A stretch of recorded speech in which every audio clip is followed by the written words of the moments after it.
Shalom, selamat malam saudara-saudaraku yang saya kasihi dalam Tuhan Yesus. Kembali berjumpa dengan saya Pendeta Rimrata Salata lewat sapaan firman Tuhan pada malam hari ini melalui channel Berita Injil edisi tanggal 27 Juni tahun 2022. Kiranya saudara-saudara semua dalam keadaan sehat, penuh sukacita, penuh damai sejahtera, dan penuh berkat-berkat dari Tuhan. Mari saudara kita siapkan hati kita untuk membaca dan merenungkan firman Tuhan pada malam hari ini. Mari kita berdoa. Bapa kami dalam sorga, kami sungguh bersyukur kepadamu karena kasih dan pemeliharaan-Mu yang begitu sempurna dalam hidup kami. Hari ini Tuhan masih memungkinkan kami untuk menikmati segala karya Tuhan dalam hidup kami.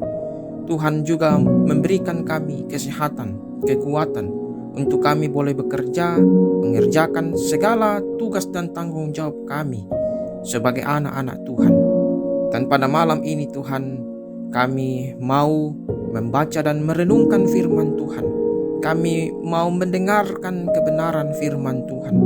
Oleh karena itu kami sungguh memohon kepadamu, kiranya Tuhan menolong kami, memimpin kami, memberikan kami pengertian dan hikmat dalam kami membaca serta merenungkan kebenaran firman Tuhan pada malam hari ini.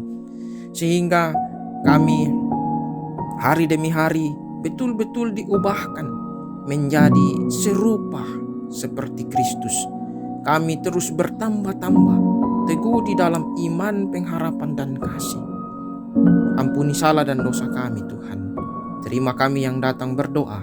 Dalam nama Tuhan Yesus kami berdoa. Amin. Saudara-saudara, firman Tuhan pada malam hari ini akan kita renungkan dari 1 Petrus 2 ayatnya yang ke-7. 1 Petrus 2 ayatnya yang ke-7. Firman Tuhan, karena itu bagi kamu yang percaya, ia mahal, tetapi bagi mereka yang tidak percaya, batu yang telah dibuang oleh tukang-tukang bangunan telah menjadi batu penjuru, juga telah menjadi batu sentuhan dan suatu batu sandungan.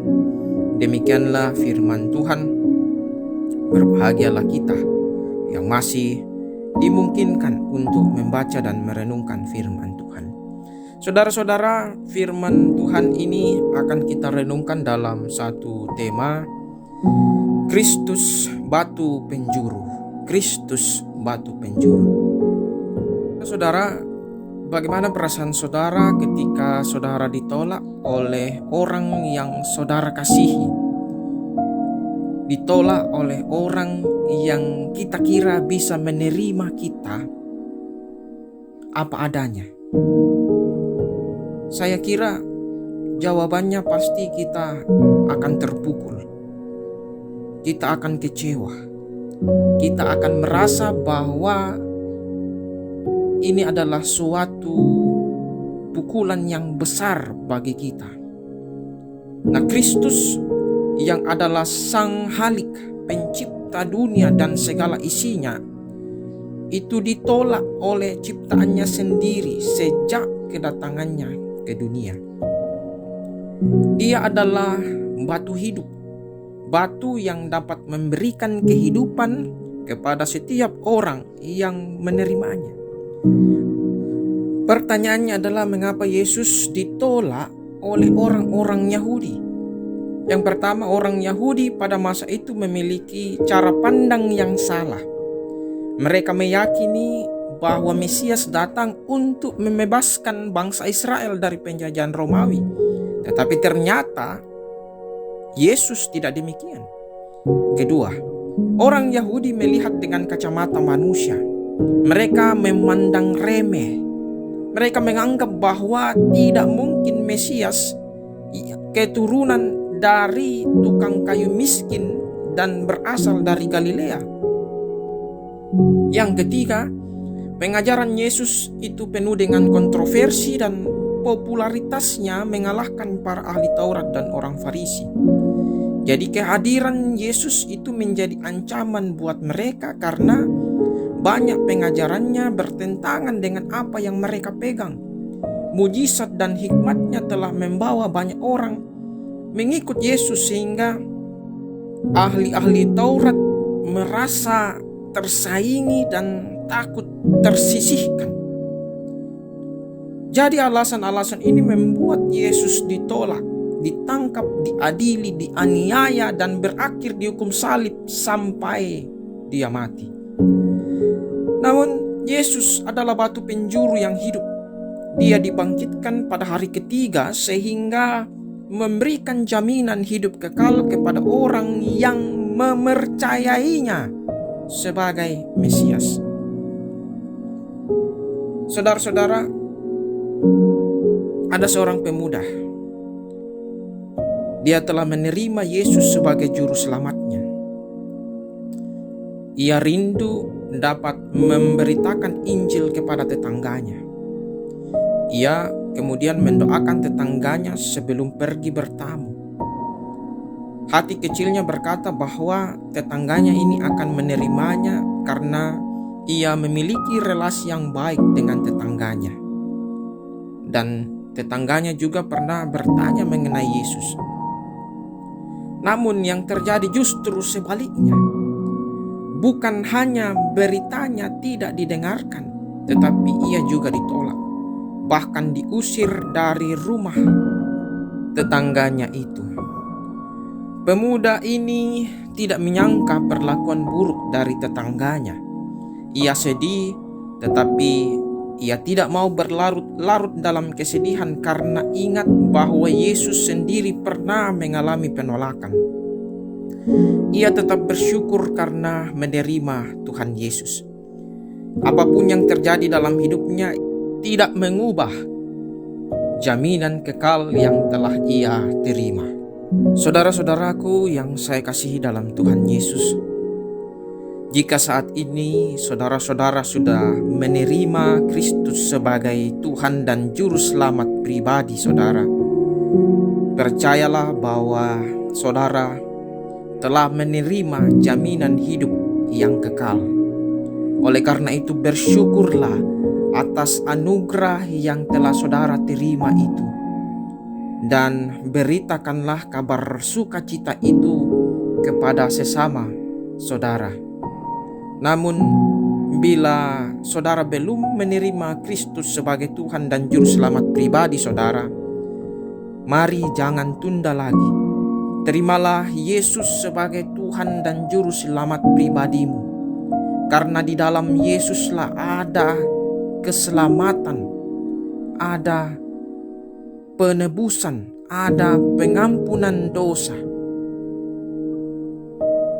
Kristus satu-satunya jalan untuk mendapatkan hidup yang kekal. Maka dari itu saudaraku yang belum menerima Tuhan Yesus, mari buka hatimu, terima Kristus sebagai Tuhan dan Juru Selamat pribadimu. Mari kita berdoa saudara.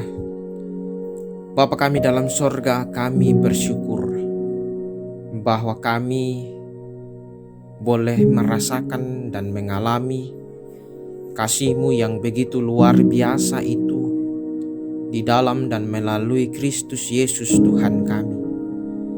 Kristus telah Engkau utus masuk ke dalam dunia ini dengan satu tujuan untuk menyelamatkan kami manusia yang berdosa. Kami sebagai manusia yang berdosa tidak mampu untuk menyelamatkan diri kami sendiri.